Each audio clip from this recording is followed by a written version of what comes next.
Hello guys, let's talk about Rasha Thadani still being overhyped और अनन्या पांडे और राशा के बीच क्या कंट्रोवर्सी चल रही है। हाल ही में हुए लैक्मे फैशन वीक और जी सिने अवार्ड्स के दौरान ये देखा गया है किस तरीके से राशा और अनन्या के बीच एक कोल्ड वेव थी और वो दोनों एक दूसरे के पास बैठे हुए भी एक दूसरे का चेहरा तक नहीं देख रही थी। दरअसल ये बात शुरू होती है अनन्या पांडे की फिल्म पति पत्नी और वो से। ये फिल्म काफी सक्सेसफुल रही थी और जब मेकर्स ने इसके सीक्वल का फैसला लिया तो उस फिल्म को अनन्या पांडे से लेकर राशा थडानी को दे दिया। अनन्या पांडे को यह बात बहुत ज्यादा बुरी लगी है और कहीं ना कहीं एक गुमनाम सी राइवलरी की शुरुआत वहीं से हो चुकी है। अगर बात करें राशा थडानी की तो राशा आज सिर्फ 20 साल की हैं और जब उन्होंने आजाद मूवी के जरिए बॉलीवुड में अपना डेब्यू किया था उस वक्त वो सिर्फ 19 साल की थी और उनका आया सॉन्ग उई अम्मा काफी ज्यादा फेमस हुआ था और उसकी वजह से उन्हें लोगों की काफी अटेंशन भी मिली थी। लेकिन जिस तरीके से उनका पीआर किया जा रहा था वो सच में बहुत ज्यादा हाई लेवल का था और उसे देखकर ऐसा लग रहा था मानो कि क्रिटिसिज्म को दबाया जा रहा हो। नो डाउट रवीना टंडन ने पीआर में पूरा पैसा खर्च किया ताकि राशा थडानी पर एक भी नेगेटिविटी की उंगली ना उठ सके।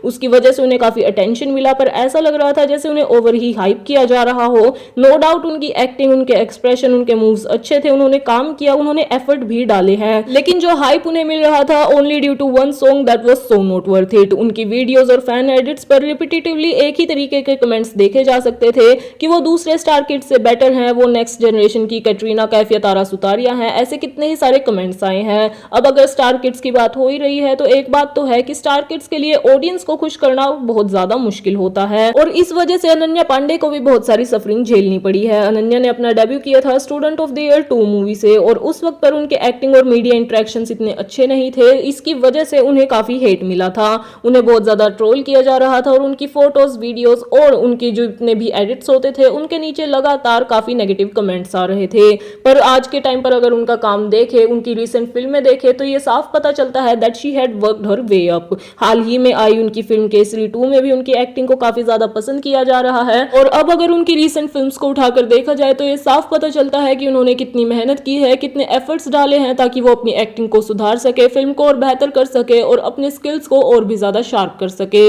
इतना ही नहीं, उनके मीडिया इंटरेक्शंस भी अब इतने ज्यादा अच्छे हो गए हैं कि उनकी जो नेव स्टार किड वाली जो छवि थी वो धीरे धीरे करके साफ हो रही है। नो डाउट वो बहुत ज्यादा हार्ड वर्क कर रही हैं अपने आप को आगे बढ़ाने के लिए और अब जब अनन्या पांडे अपने काम में, अपनी फिल्म्स में इतने ज्यादा एफर्ट्स दे रही हैं तो ऐसे में उनकी फिल्म उनसे छीन कर एक ऐसे इंसान को दे दी जाए जिनकी अब तक सिर्फ एक ही फिल्म आई है, वो सच में काफी ज्यादा डिसअपॉइंटिंग बात है। नो डाउट राशा थडानी के पास स्किल्स हैं लेकिन उन्हें अभी भी और मेहनत और एक्सपीरियंस चाहिए। सिर्फ एक मूवी या यूं कहे कि एक स्पेसिफिक सॉन्ग के चलते उनकी जो फेम उन्हें हासिल हुई है उसके चलते आप एक मूवी किसी से छीन कर उन्हें नहीं दे सकते। लेकिन इसी बीच बात वही आ जाती है कि राशा थडानी की जितनी भी हाइप क्रिएट हुई थी और जितनी भी उनकी पीआर हुई थी या यूं कहे कि रवीना टंडन ने जितना भी उनकी पीआर पर पैसा खर्च किया था वो कहीं ना कहीं इस वक्त पर पे ऑफ कर रहा है और ऐसे में लोग अब अनन्या पांडे की जगह राशा थडानी को ज्यादा देखना चाहते हैं। और मुझे तो ये नहीं लगता कि जिस तरीके से अनन्या पांडे को इस फिल्म से निकाल कर राशा थडानी को साइन कर लिया गया है जस्ट बिकॉज उनकी पीआर काफी हाई लेवल की हुई है, उन्हें ओवर हाइप किया गया है और पब्लिक की तरफ से बहुत ज्यादा अटेंशन उन्हें मिल रहा है अपने सिर्फ एक सॉन्ग की वजह से, ये अनन्या के साथ जस्टिस है। वैसे आप लोगों को क्या लगता है कि अनन्या पांडे ने जिस तरीके से हार्ड वर्क किया है वो इस फिल्म में और अच्छा कर पाती या फिर राशा थडानी इस फिल्म में उनसे बेहतर काम करने वाली है? आपकी क्या राय है? Please do let us know in the comment section.